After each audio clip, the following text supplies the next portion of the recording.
You know, it's funny, we're taught all about how to fall in love, but nobody ever really teaches us how to build a relationship that can handle the sheer weight of real life. Well, it turns out there's a kind of unwritten manual for that. And today, using Shawn Rose's The Unwritten Syllabus, we're going to pull back the curtain and look at those hidden blueprints. It always starts with something small, doesn't it? Picture this. You both get home, you're both just completely wiped out. One of you was buried in meetings all day, the other was juggling a million different things. You manage to get dinner on the table, the conversation kind of dies down, and then there they are, the plates, just sitting in the sink.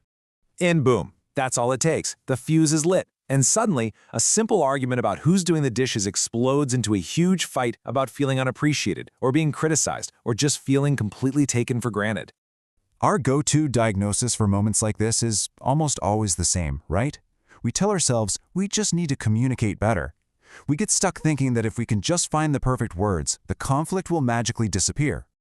Okay, but what if we're looking at this all wrong? What if the argument isn't really about the words we're using at all?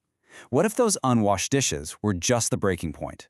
The one spot where all the pressure from the rest of your life finally decided to spill over. This slide really lays it all out. We get so focused on the symptom, the fight, the silent treatment, whatever it is. But the real issue, the source, is actually structural. The pressure from your life has become greater than what the relationship structure can actually handle. The problem isn't the people, it's the system. And this quote, man, it just nails it. Think about it.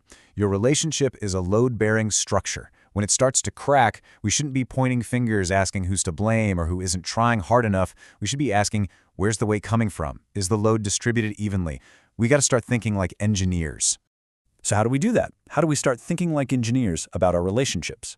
Well, the source material gives us this amazing framework, a map to the hidden architecture of all our connections. It's called the Relational Operating System.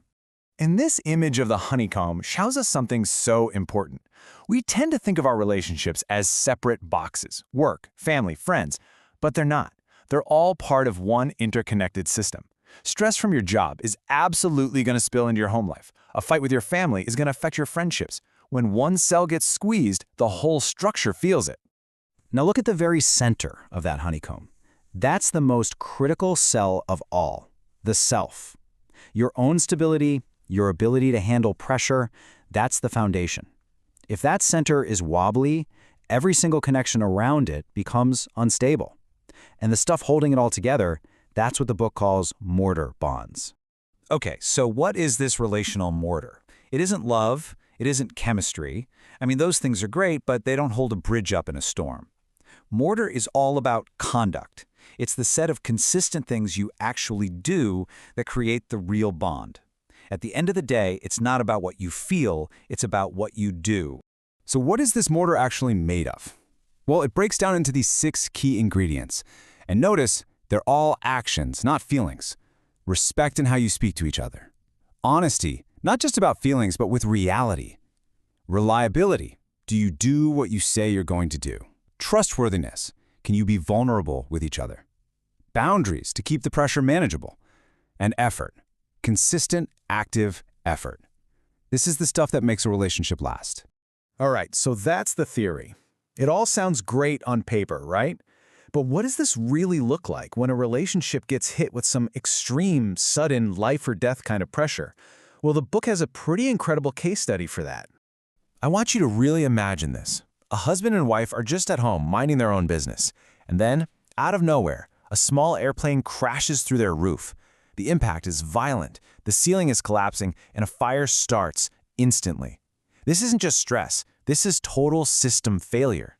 So in this moment of absolute chaos, the husband doesn't panic. He follows a very precise sequence. Step 1, stabilize self. He realizes he has a deep gash on his leg, so he immediately ties it off. Step 2, assess partner. He finds his wife unconscious, and he waits until she can respond. Step 3, distribute the load. He doesn't try to be a hero and carry her. He helps her stand so they can move together. And here's the whole point, right here.